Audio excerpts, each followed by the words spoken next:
Crossovers are ever more crucial for the mainstream makers, and this one, the CHR, is particularly important for Toyota, hence the package of improvements made to this lightly facelifted version.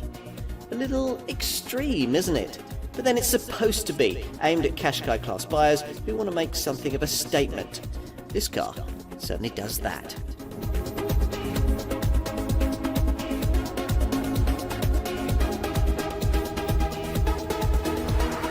What comes to mind when you think of a Toyota? We're guessing that it probably isn't anything quite like this. This CHR crossover takes your preconceptions about the brand and then stamps all over them. Back in 1994, another similarly sized and targeted Toyota also did exactly that. The original RAV4, as dramatic a departure for the brand in its time as this CHR, or Coupe High Rider model, is today. Back then, the innovation didn't last, and the RAV4 became boring and middle-aged at a time when it could have become the kind of fashionable Qashqai class crossover that buyers would have loved. It could have become, well, something exactly like this.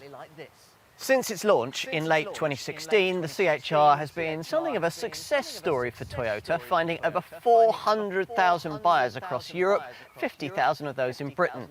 By 2019, it was in fact accounting for nearly 40% of the UK's entire alternatively fueled vehicle market, basically the segment covering full hybrids, plug-ins and full EVs. As both a crossover and a full hybrid, this car fitted in precisely with two growing trends: the move from conventional super minis and family hatches to compact SUVs, and the growing sense amongst consumers that they should be buying a car featuring some level of engine electrification. Plus, buyers liked the trendy looks and the surprisingly sharp handling.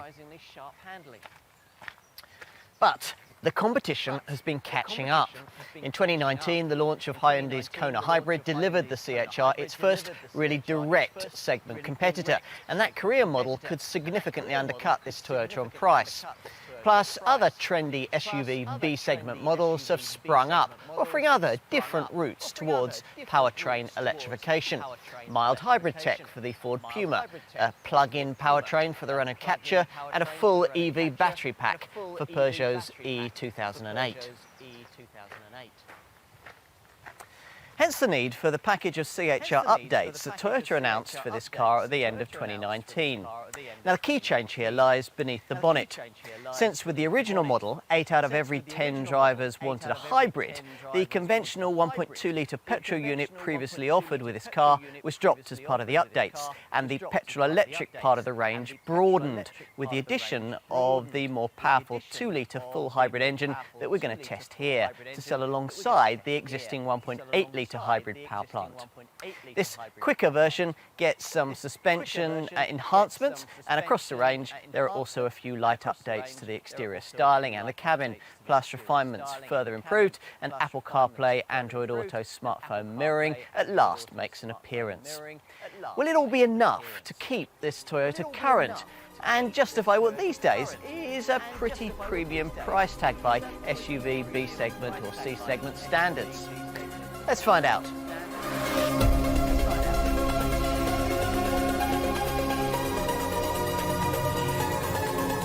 Back in 2017, when we first tested this car, the CHR was a bit of a revelation. Compact Toyotas back then were pretty much all as dull as ditch water, and we didn't expect that this compact crossover model's addition of weight and height to the recipe would improve things. In the event, though, we were pleasantly surprised. This car, it turned out, had been developed by enthusiastic drivers, and its construction on a brand new, stiff, sophisticated GAC platform meant it could certainly handle more performance than the volume 1.8-litre hybrid power plant was able to give. Noticing that, quite a few owners asked Toyota if a gutsier engine option could be provided, and the brand has duly obliged as part of this model's facelift update, building into the range the option of the 182 brake horsepower 2-litre hybrid powertrain we first saw in the Corolla. Most CHR buyers will continue to stay with the 1.8, but it's the 2-litre hybrid unit that we're trying here. When this CHR was originally developed, the chief engineer on the project was part-time race driver Hiroyuki Koiba, one of the senior development executives freed up by Toyota president Akio Toyoda to push the envelope a bit when it comes to what people can expect from the brand. Back in this century's first decade, Koiba would have been straitjacketed into creating the kind of anonymous, forgettable driving experience that's common to most compact crossover models. With this CHR, though, things were different. Koiba-san dismayed the Tokyo bean counters by insisting on a motorsport-inspired, independent double wishbone suspension arrangement and bespoke European-made Sachs dampers, then decided he'd also throw in a new intelligent manual transmission system able to blip the throttle Formula One style on quick downshifts. Getting the idea yet? In terms of feel as well as fashion, this is anything but your average Qashqai class crossover. Koiba-san also spent many months with a team that pounded development CHR models around European roads, a program that included several stints in Britain and a race with a prototype model at the Nürburgring. That experience reminded him that people on this continent drive faster than on others and are less inclined to slow down for roundabouts and corners, hence a greater need for what he describes as response linearity and consistency. That means a vehicle able to react immediately to driver input, but in a gradual, progressive way that's always predictable, no matter what the speed or circumstances. All of which sounds good, but in this case must have been fiendishly difficult to deliver. For a start, the model in question here is a high-riding crossover, the kind of car that would normally react to enthusiastic cornering with the kind of demeanour you get from a ship in a storm. On top of that, Koiba-san and his team were told that this CHR must be based on the vanilla underpinnings of Toyota's worthy but underwhelming Prius hatch, hardly the kind of starting point you'd want to choose for any kind of sporting car. And that the prime engine had to be that Prius's 1.8-litre petrol-electric hybrid unit, a power plant necessarily saddled with a jerky, belt-driven CVT auto transmission reputed to be anything but linear in its responses. A lesser engineer might have thrown in the towel at this point, but Koiba-san and his team set to work with a will.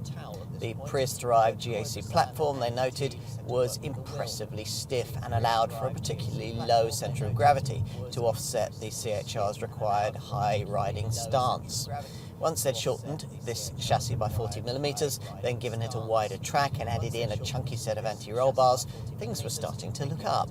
The Mark IV model Prius's completely redesigned electric power steering system also came to their aid, and further tweaking of the setup produced an actually quite sophisticated meeting of weight and directness, able to give the CHR driver the kind of instinctive feeling of command at the wheel that Hiroyuki and his team were looking for. Which is something you appreciate the first time you try one of these. Yes, the enthusiast in us still seeks a little more driver feedback than the helm is capable of delivering, but the vast majority of likely buyers of this car will, we think, be very satisfied with it, and of course the inherent lightness of the setup is terrific to have in town. As for the ride, well, Koiba-san apparently had a last-minute change of heart here. Having originally set it up to be firm and sporty, at the very last minute he changed the settings to allow the car to breathe a little more over the bumps. Thank goodness he did. The result, a car that, though quite softly sprung, can still attack a turn with enthusiasm, is one that some other brands could do well to learn from. The engine and transmission issues were more difficult to deal with. Arguably the biggest problem lies in that CVT auto gearbox with its arbitrarily placed virtual gear ratios. Even when accelerating quite gently, this belt-driven transmission sends the revs soaring without much accompaniment in terms of rapid forward motion. Push your right foot down harder, and much the same sort of thing happens, though with the added bonus of a straining engine note. Initially, this can be frustrating until you realise that a different driving style is required here. You don't make a hybrid engine go quickly by ramming your right foot to the floor, but by backing off the throttle in between the ratios in a way that lets the revs drop and the engine bite into its torque curve. Once you understand this, things improve and get better still once you realise that the initially rather dead feel you get when pushing on the accelerator can be slightly mitigated by fiddling with mode buttons on the steering wheel that include a sport setting as well as the ordinary, normal and eco options. These tweak steering and gear change response as well as throttle feel. And with Sport activated, the CHR gathers itself together with slightly more enthusiasm, the extent of which will depend on which of the hybrid engine options you've chosen. The petrol power plant in question for most buyers of this car will be the 1.8 litre unit that virtually all pre-facelift CHR models were sold with. In this facelifted model, this engine replaces its previous nickel metal hydride battery with a smaller, lighter lithium-ion one, and works with the 53 kilowatt 600 volt electric motor to generate a combined system output of 122 brake horsepower. That's all right, but this power plant's very modest 142 Newton-meter torque output is about 40% down from what you get from a typical 1.5 or 1.6 litre conventional small diesel, something you'll really notice in normal give-and-take motoring. Overtakes sometimes have to be planned quite a way in advance. You won't really appreciate the reality of that merely by perusing the rest of 62 mile-an-hour sprint stat rated at 11 seconds. But the 1.8 litre hybrid engine's limitations are perhaps more evident from the feeble 105 mile-an-hour top speed. All of which is why, before signing on the dotted line for a CHR, we think you should at least try the 2 litre hybrid powertrain that we're testing here. Toyota says this larger capacity unit provides a more energised drive, as you'd hope it would, given that power output rises to 182 brake horsepower. For us, this engine is a much more complete proposition, partly because of its extra grunt, but mainly because the link between accelerator position, revs and actual performance is far better matched. Here, Toyota's efforts to suppress engine response to sharp throttle inputs and create a more linear response by putting the initial burden on the powerful electric motor have borne more fruit. The single-speed transaxle matches engine speed with acceleration more convincingly, and you no longer have to spend so much time with the accelerator rammed against its bump stops when you're running late for wherever it is that you've got to be. For reference, the rest of 60 mile-an-hour time of this 2 litre model is rated at 8.2 seconds and the top speed is 112 miles an hour. But more relevant is the huge improvement in response in the 30 to 50 mile-an-hour overtaking increment that makes the car feel so much more flexible and spontaneously powerful on faster roads. Now, don't misunderstand us, a 2 litre hybrid CHR is still way down on the level of pulling power a black pump-fueled engine would produce, with a 190 Newton-meter torque figure that's almost 50% less than a comparable 2 litre diesel. But you notice the shortfall much less than you do with the 1.8 litre hybrid variant, though you still have to compensate for it, and the CVT transmission's occasional uncertainty remains sometimes annoying. If Toyota were to use a dual-clutch auto gearbox with proper cogs, rather than this CVT setup's rubber belt, as part of its hybrid powertrain, as, for example, Hyundai's rival Kona hybrid model does, we can't help thinking that this issue would be far better resolved. When choosing between engines with this car, you might also want to be aware that Toyota's engineers restricted the improvements made to the suspension and refinement of this facelifted model to the 2 litre hybrid variant.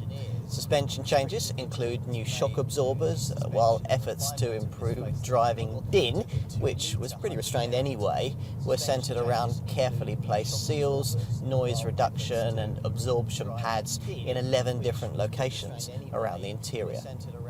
What else? Well, we should cover what you can't now have in this car.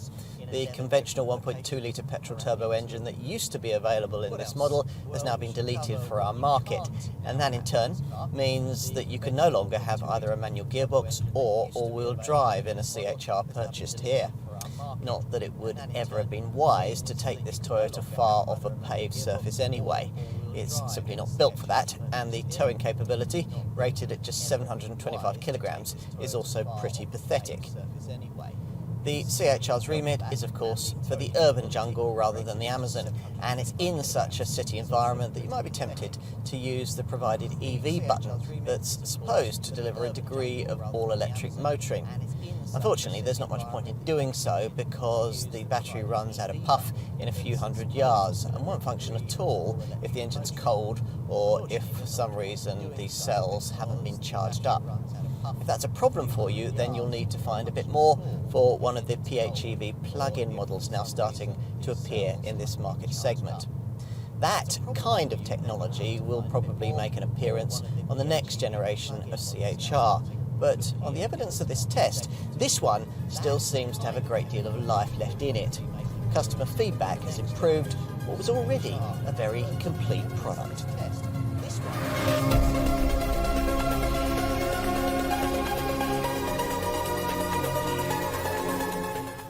Just look at it. Can this really be a model made by Toyota, a brand once so notable for forgettably styled family hatchbacks?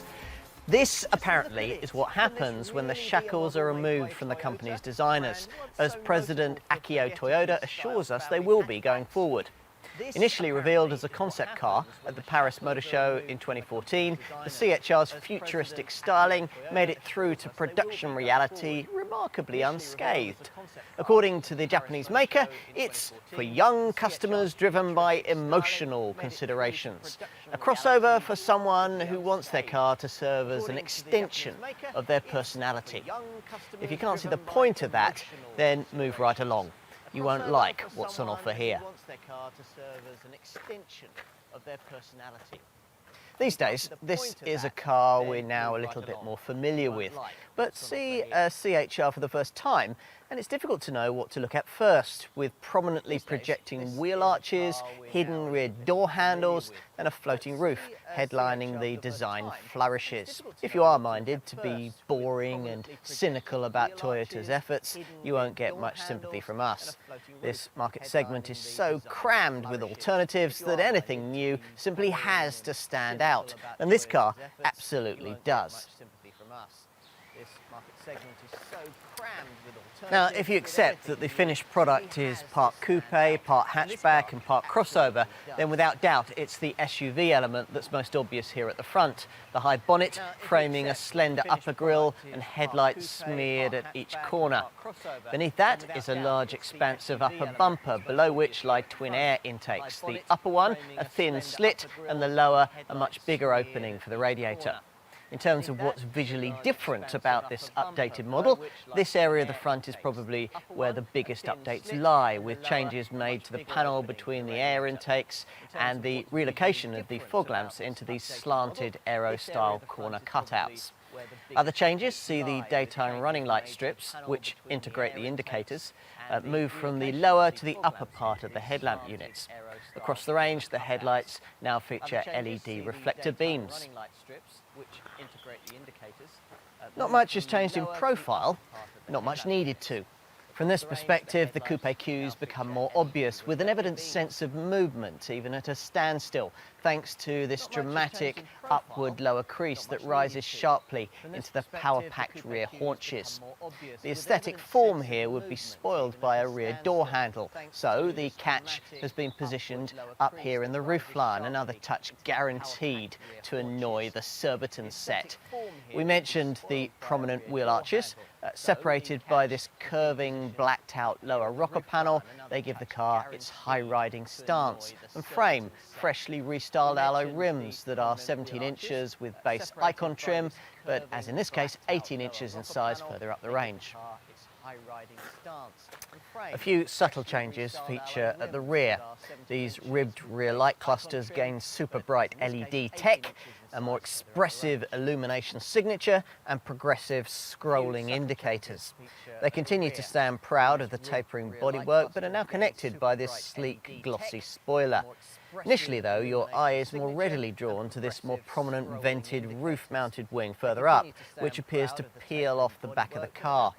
Sculpted lower reflectors at each corner tease the eye into believing this Toyota to be wider than it really is. And, as is now common in the crossover class, the bottom part of the bumper is shaped to look like a diffuser and incorporates a central fog lamp. Of course, as usual, what's more important is the stuff you can't see, notably the light, stiff, Prius-based GAC platform that gives the car such a low centre of gravity. Of course, as usual, what's more important is the stuff you can't see. And behind the wheel? Well, it would have been such a disappointment if all that exterior innovation had been matched with dull, derivative interior design. Thankfully, as you can see, that's not the case. Instead, we've got diamond-themed door cards, stereo speakers shaped like ninja weapons, an eye-catching Deco Lion trim strip that runs from side to side of the cabin, and an intricately layered fascia, topped off by an asymmetrically shaped infotainment screen that's ferociously unconventional and looks like it's crash-landed in the middle of the dash. What wasn't quite as evident with the original version of this car was the quality feel that buyers at the upper end of the volume brand mid-sized SUV segment are now increasingly looking for. So, for this updated model, Toyota's design team spent some time improving the visual and tactile quality of all the interior surfaces and switchgear to try and create a more premium environment. We hear this kind of claim a lot with facelifted models, but here there's some substance to it. The inlays now have a more refined finish, the door panels are soft touch in all contact areas, and there's a charismatic diamond theme evident in the door trim panel, the headliner, and even the needles of the analog instrument dials. There was, of course, only so much that could be done, and Toyota's designers couldn't go too far in terms of enhancing quality for fear of trespassing on the territory of their corporation's identically engineered premium brand model in this segment, the Lexus UX. As a result, you still wouldn't think you were in a Mercedes, a BMW or an Audi, thanks also in part to the right old mixture of materials used here. There are certainly plenty of them, nappa-grained soft-touch plastic juxtaposed with piano black lacquers, satin chrome, and some remarkably effective fake stitched faux leather. The men in polo necks have really gone to town. Go for a variant with seats featuring black leather upholstery trimming, and the upmarket theme continues with close examination of these chairs, revealing that even here the sports SUV theme has been taken to heart. The thickly padded bases that you'd expect from an SUV combine with an upper section that narrows towards your shoulder blades, just as a sports car's pews might. The elegantly simple leather-stitched sports steering wheel's nice too, with multifunction buttons that enable you to control the various driving modes, as well as the infotainment system. Through these spokes, you view two deeply cowled dials, the one on the right being the circular speedo that you'd expect to see. The left-hand gauge is a power meter that lets you know how much of the engine's energy you're using and when the battery is being recharged as the car slows down. In between these clocks is a 4.2-inch colour screen for the onboard computer, and you can use the steering wheel controls to scroll through its various menus. As well as the usual options of audio and safety settings, there's a compass and a car section that gives you an energy monitor, a digital speedo, and even a G-forces meter. Anything this display can't tell you will probably be dealt with by the prominent 8-inch Toyota 2 media screen that we mentioned earlier, that's angled towards the driver, which is nice, but easily attracts fingerprints and reflections, which obviously isn't. With top dynamic trim, the Deco Lion that we mentioned earlier frames this monitor in vibrant blue as it snakes over the top of the screen on its way across the dash. With this mid-range Excel variant, this colour strip has a more restrained silver finish. Anyway, the Toyota Touch 2 setup has been usefully enhanced as part of the facelift updates, with a set of buttons and dials in the surrounding frame that makes its functions easier to access on the move. And at last, by the addition of Apple CarPlay and Android Auto smartphone mirroring. Avoid entry-level trim, and the screen will include navigation, which, thanks to the use of an updated media platform, now benefits from over-the-air updates so that owners will have access to the latest version of navigation mapping without having to visit a dealership or download updates using intermediate devices. All that's required for an update is an internet connection via a smartphone or the onboard internet module. You also get onboard connectivity via Toyota Online. This gives you access to features like Google Street View, Google Local Search, the TomTom Traffic Service IP traffic, and the Panoramio photo sharing service. The tech-savvy target audience here will also appreciate the possibility of being able to download various apps, everything from internet radio to social media sites. Plus, there's the option of adding in an improved and potentially quite deafening, bespoke developed 8-channel JBL premium audio system upgrade. As for cabin practicalities, well, the ergonomics of the whole layout are difficult to fault. That centre screen positioned nicely in your line of sight, and the vents and air conditioning controls below it also placed high up, right where you need them. Not so good is rearward visibility, something Toyota's clearly well aware of, hence the included rear parking camera and the standardisation of rear parking sensors above entry-level trim. Ultimately, thanks to these tools, it's an issue you can learn to live with. The stylised rear C-pillars and those tiny rear side windows are always going to cause problems here. The testers at Youthful make the incisive point that a boxy Seat Ateca is easier to see out of. Surely not. At least cabin stowage space hasn't been compromised in favour of fashion. The front door bins are large and will easily take half-litre bottles, plus there's a reasonably big glove box and a deep lidded storage area between the seats with a 12-volt port. Plus there's a trinket tray ahead of the gear lever that's clearly intended for smartphone storage, given the useful placement of a USB port nearby. Perhaps our favourite practicality touch lies with this teardrop-shaped cup holder which sits behind the gear lever. You can use the trinket tray ahead of the gear lever as a cup holder too. Both are deep, beautifully illuminated and carefully shaped so that they could take a travel mug with a handle. Time to take a seat in the rear, which is where you fear that the whole CHR experience might start to unravel. After all, the prospects don't look especially promising. The swept-back roofline appears certain to cramp the style of taller folk, and this C-pillar looks so wide that an adult could retreat behind it in claustrophobic privacy. Actually, though, things aren't quite as bad back here as you fear there might be. Once you've located the door handle, right up here in the roofline, there's plenty of space for easy entry, which makes it easier to avoid catching your head on the top of the door frame as you get in. And once inside, well, it is what it is. Others have pointed out that the small, high rear side windows that are necessitated by the rising beltline create a slightly claustrophobic feel that might be a recipe for car sickness amongst the very young, which could well be true. Nor, of course, can you expect the kind of headroom that you get in a boxy arrival.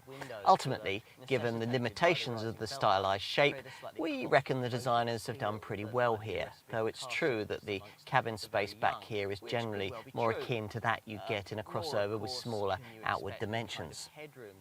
Having said that, the legroom on offer really isn't very much different to that of, say, a Qashqai, and headspace is okay, provided you're under 6 foot in height. Plus, if necessary, thanks to the flat seat base and the relatively low central transmission tunnel, you could, if necessary, fit a third person back here, provided the journey in question wasn't too long. It'll certainly all be a revelation to anyone who comes to this car from a cramped little Nissan Juke.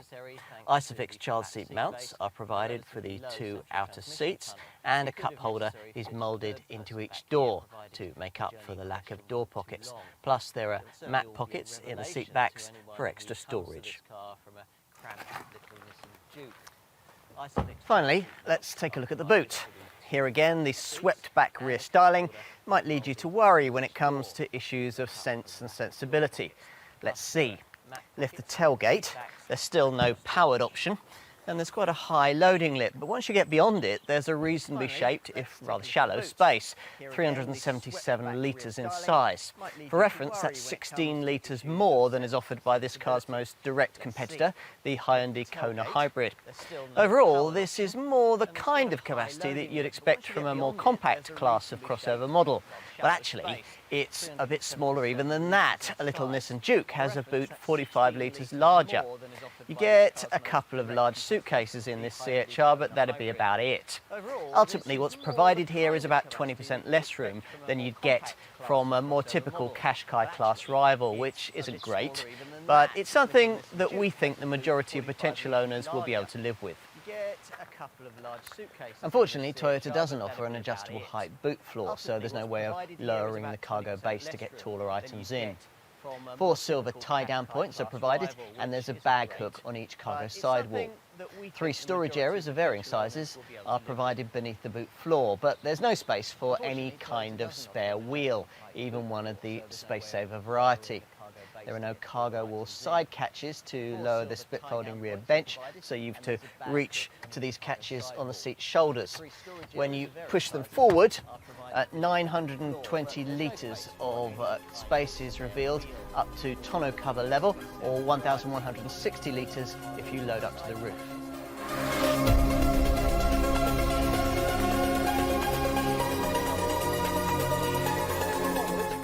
When first we tested this car back in 2017, prices started at around £21,000.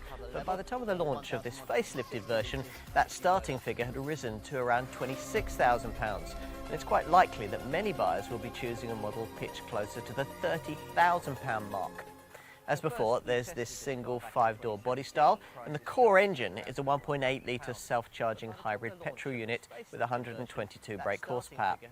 What's changed, though, is that the conventional 1.2 litre petrol unit that used to be available is no longer offered in our market. And Toyota has added in a 2 litre hybrid petrol power plant with 182 brake horsepower at the top of the range, which is what we've been trying here.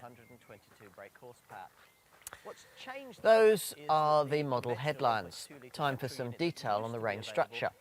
Trim levels start with a base 1.8 litre Icon spec variant, then there's quite a big £2,200 price jump into the main part of the range, which starts with the design versions that most customers choose.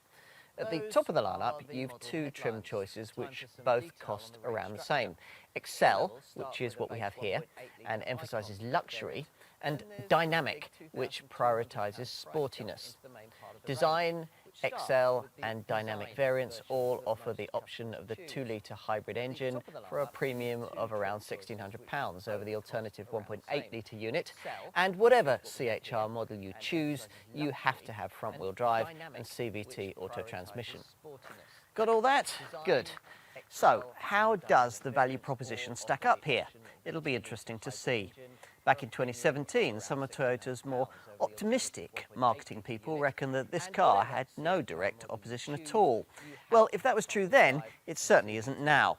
For a start, much of the same engineering on offer here can be had in a product made by Toyota's luxury car division, the Lexus UX 250h, which uses a 150 horsepower version of the 2 litre hybrid engine and costs around the same as a 2 litre CHR. Well, if that was true then... As for other brands, well, at the original launch of this Toyota back in 2017, the only other self-charging hybrid compact SUV in this CHR segment was the rather frumpy-looking Kia Niro, which is still offered, priced from around £25,000. Now, though, there's much tougher competition in the shape of the high-end Kona hybrid, which shares the Niro's 1.6 litre 141 PS hybrid engine, but is cheaper still, priced from around £23,000, a figure that undercuts a base version of this CHR by around £3,000. No small sum. Beyond that, you'd need to be looking at something a bit different beneath the bonnet if you were scouting out competition to this car. Ford's Puma claims to offer a hybrid option in this class, but that car's engine is of the mild hybrid variety, which means it can never run solely on electric power, which in turn means that its efficiency figures are nowhere near those of this Toyota. To compensate, though, a Puma is quite a bit cheaper. Prices start from around £21,000. For a little more, you'll also find mild hybrid engine technology these days in the Kia Sportage and the Hyundai Tucson, but again, the same caveats apply. More hybrid references can be found applied to Renault's offering in the compact SUV segment, the Capture, but this E-Tech badged crossover is a plug-in hybrid and therefore comes with quite a premium price tag for a car of its size and build quality. Mini also offers a pricey plug-in hybrid option in this class with its Countryman PHEV. In both cases, you're looking at a slightly different technology approach, but one that could be quite relevant for quite a few buyers. After all, if you're looking at a really pricey CHR variant like this one, it's worth knowing that much the same kind of money could get you a plug-in Renault Capture E-Tech or Mini Countryman PHEV, models with technology that offers the added convenience of a 30-mile electric-only driving range. At the time of this test in mid-2020, other competitors beyond the ones we've already mentioned were all of the non-electrified variety, so conventional petrol and diesel engine crossovers from either the compact super mini-based segment, that's products like the Renault Capture and the Nissan Juke, or more likely, given the CHR's pricing, the mid-sized family hatch-based SUV sector. That means products like Nissan's Qashqai and Seat's Ateca. Collectively, there are so many different crossover models now on offer across both these categories that it would take more time than we have here to cover them all. And in any case, a key part of the reason that most buyers of this CHR choose it is that they want a self-charging hybrid engine, which, as we've just said, most of these other more conventional compact SUV models can't offer. If, having considered all of these options, you decide that it is this Toyota that you really want, then you're going to need to know just how generous the brand has been with the standard spec. Well, let's look at that. As we mentioned earlier, the range kicks off with Icon trim, which gets you 17-inch alloy wheels, LED reflector headlamps with LED daytime running lights, auto headlamps, front fog lamps, and an alarm immobiliser. On the inside, there's dual-zone air conditioning, a 3-spoke leather multifunction steering wheel, and an improved 8-inch Toyota Touch 2 multimedia centre dash display that incorporates a reversing camera, lets you connect in your smartphone via Apple CarPlay and Android Auto, and provides access to a 6-speaker DAB stereo system. Plus, you get a wide range of camera safety features, which we'll come on to in a few minutes. Beyond Icon spec, as we touched on earlier, there's quite a big price jump to the next step up in the range. Design trim. Still, you get quite a lot more kit in return, including larger 18-inch alloy wheels, rear privacy glass, power folding door mirrors, rain sensing wipers, and a smart entry and push-button start keyless entry system. Inside, there's heated front upholstery, an electrochromatic rearview mirror, and powered lumbar support for the driver's seat. And the infotainment setup is upgraded to Toyota Touch 2 with Go, which means that you also get a navigation system. From the design level up in this CHR range, you'll additionally find front and rear parking sensors fitted as standard, along with a clever intelligent clearance sonar feature that can detect the risk of a low-speed collision during a parking manoeuvre, say something you haven't seen, like a low wall.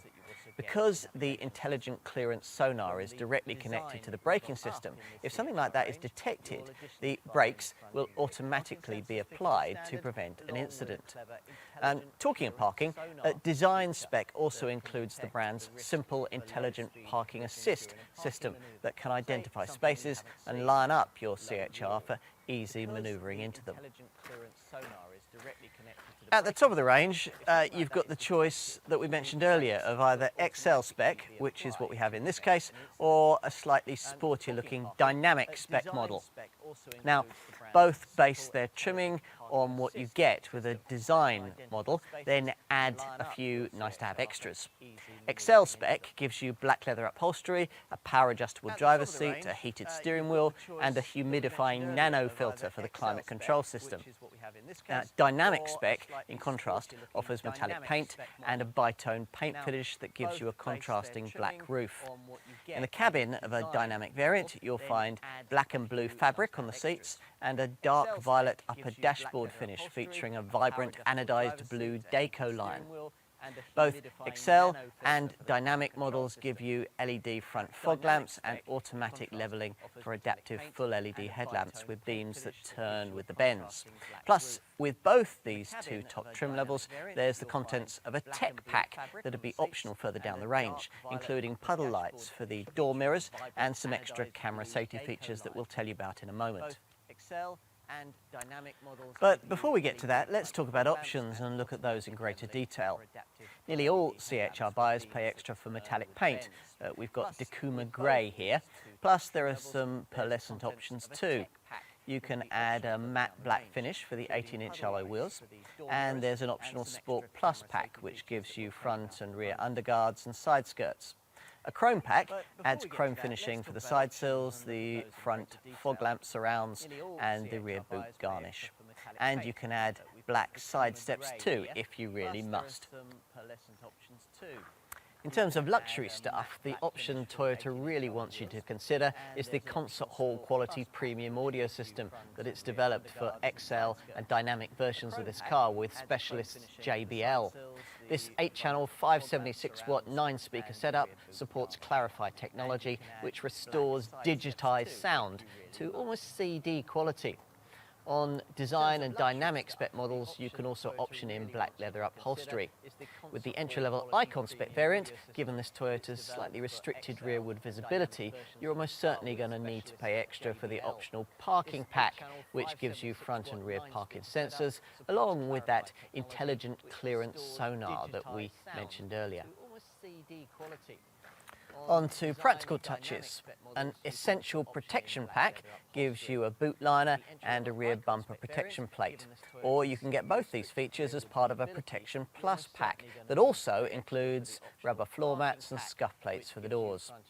Roof crossbars can be added, and with those you can have a roof box or a ski holder. Plus, of course, you can specify a tow bar. On to practical touches. An essential protection pack. Enough on options. What are the safety standards of this CHR?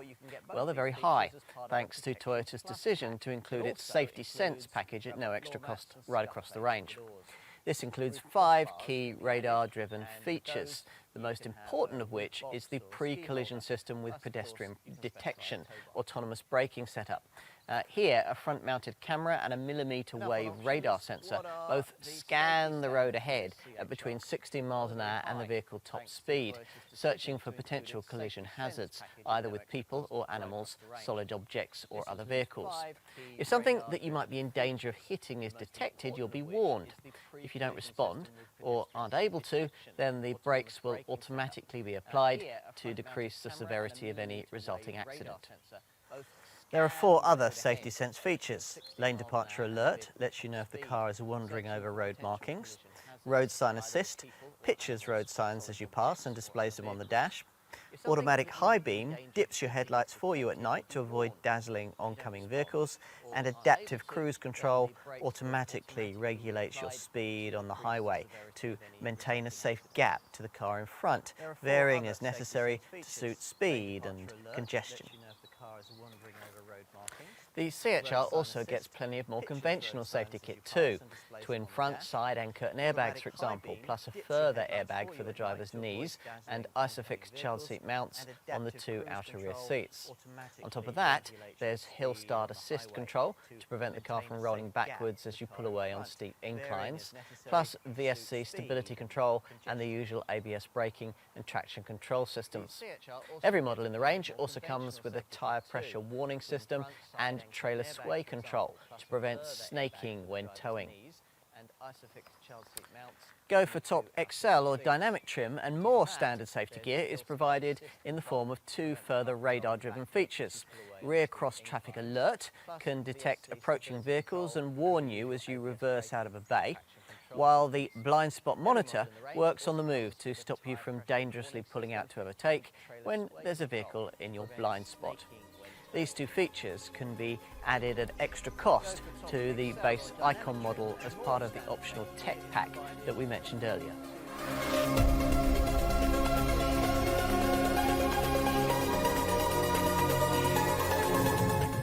This car may be trendy and fashion-led, but it still has to balance the books.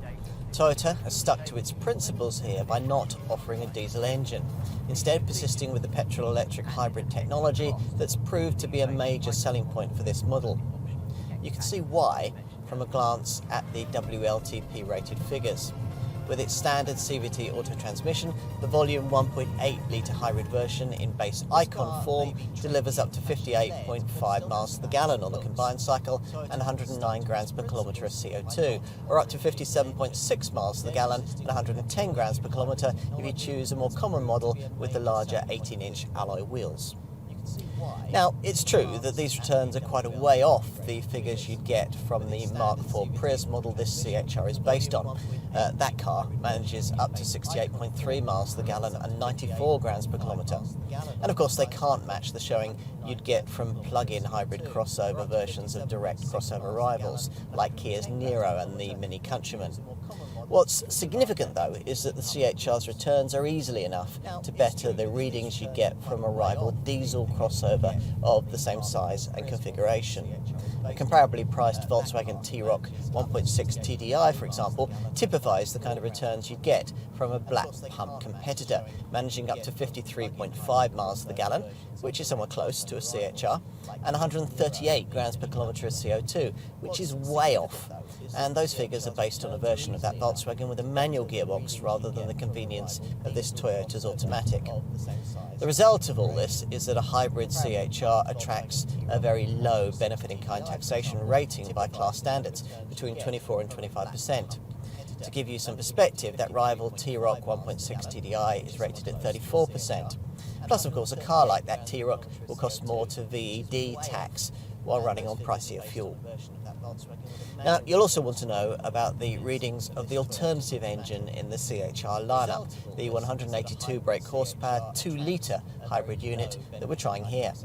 For that, you're looking at a WLTP rated combined consumption span of up to 53.5 miles to the gallon and a WLTP CO2 reading of 119 grams per kilometre. That translates into a BIK tax rating of 26%. Again, we'll give you some class perspective on that. To give you another diesel comparison, a Volkswagen T-Roc 2-litre TDI DSG diesel model manages 50.4 miles to the gallon, 146 grams per kilometre and 36%. In case you're wondering, a comparable T-Roc 1.5 TSI DSG 150 PS petrol variant manages 42.8 miles to the gallon, 150 grams per kilometre and 32%. And those kinds of returns are pretty typical for conventional diesel and petrol compact crossover models in this class. So, as you can see, this CHR's hybrid technology makes quite a difference. Those in a frugal frame of mind will want to try and get as close as possible to replicating the official figures by using the instrument binnacle's power meter and, as often as possible, staying in its charge and eco zones. Toyota, rather ambitiously, reckons that its self-charging hybrid engines are capable of covering up to 50% of a typical daily commuting drive under electric power alone. You can gauge for yourself how much of your journey has been conducted under full electric propulsion by consulting a dedicated readout in the instrument binnacle.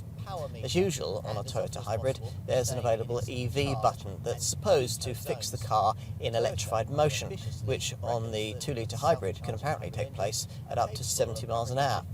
In reality, though, you'll find that the batteries are hardly ever charged up enough for you to be able to use this feature. And even when you can, it'll only last for just over a mile.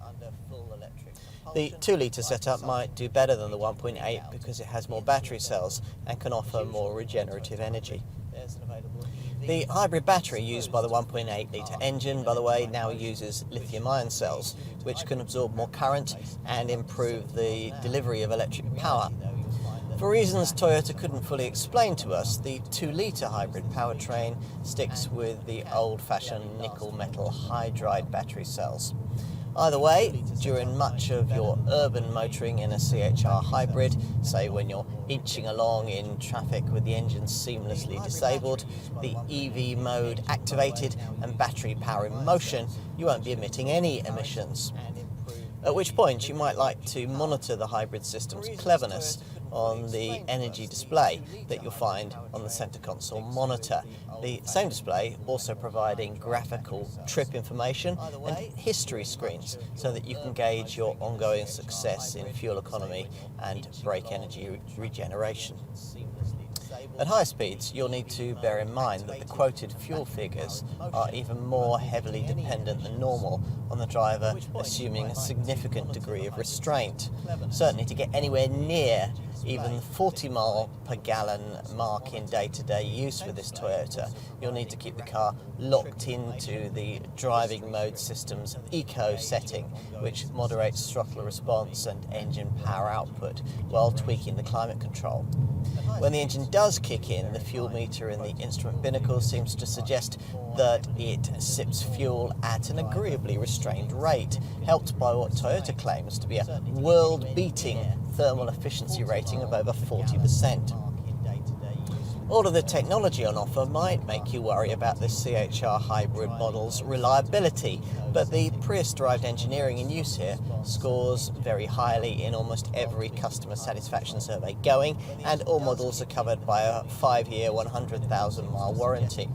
They're not quite a match for Kia's 7-year deal. This is a notable improvement on the limiting 3-year, 60,000-mile packages that you get from brands like Ford, Vauxhall and Volkswagen. Unlike earlier Toyota hybrid models, there's no extended warranty for the hybrid components. Early Priuses were covered for up to 8 years. However, after the 5-year warranty expires, you can renew it at extra cost for a further year or 10,000 miles, and do so every 12 months up to the 15th anniversary of the car's initial registration, provided a hybrid electric service is regularly carried out at a main dealer Toyota hybrid electric specialist.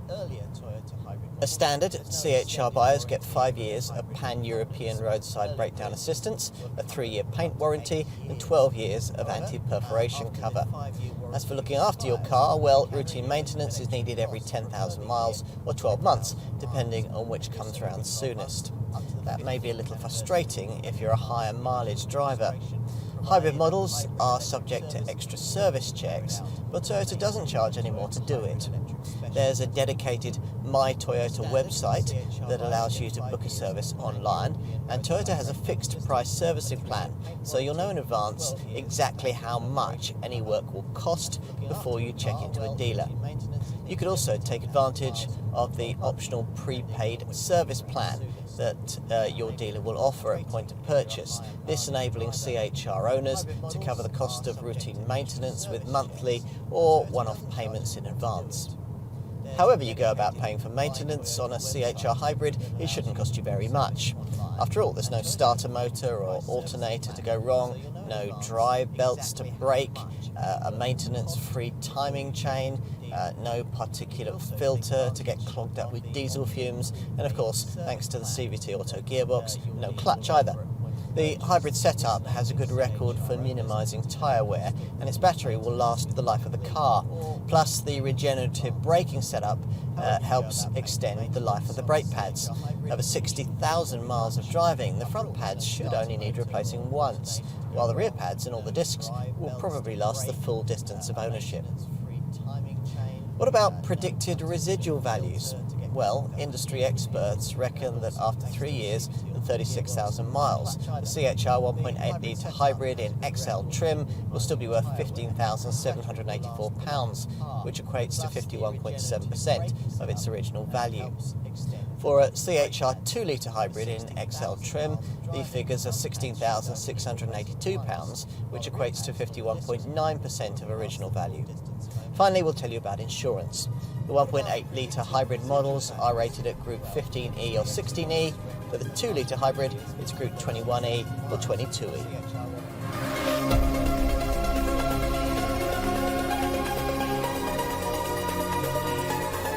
In their original development of this car, Toyota apparently had someone in mind. Annoyingly, they even gave that person a name, Valentino, a trendy 20-something type and, of course, a dedicated follower of fashion. This CHR is certainly that, and if you are too, you'll love it. If, on the other hand, you're not, it might be tempting to take an instant dislike to the thing merely on the basis of its rather pretentious perspective on life. Don't do that. There's actually quite a lot to like here, particularly in the case of this improved model. The driving dynamics have been fine-tuned to a level that's unusual in a crossover. And though it hurts us a little to say it, the people in Polo Necks have done a rather fine job with the bizarre bodywork and the creative cabin. For goodness sake, what's the point in ignoring a perfectly good family hatchback and paying more for a crossover if it doesn't look, well, something like this? Before the original launch of this Toyota, in common with most of the market, we drifted into a conviction that cars of this kind, like Seat's Attica and Nissan's Qashqai, looked quite trendy. But then we saw a CHR. People in Polo Necks have done a rather fine job with the bizarre bodywork and the creative cabin. Yes, there are issues with it, but most of the practical caveats, the cramped rear cabin, the restricted boot space and the awkward rearward visibility, are inevitabilities forced on this Toyota by its dramatic design. Aside from that, the motoring press have moaned about the ponderous CVT auto gearbox and the awkward power delivery of the hybrid engine. That's fair enough, but those issues have been mitigated a little by the more sophisticated engineering surrounding this improved model's more powerful 2-litre hybrid engine option. Those who've to stick with the older 1.8-litre hybrid unit will more keenly experience these drawbacks, but will probably think them well worth putting up with for the superb efficiency figures possible with petrol-electric power. In summary, as you probably gathered, we like this CHR quite a lot and think the update changes made here were well judged. We're disappointed that it's become a little pricey,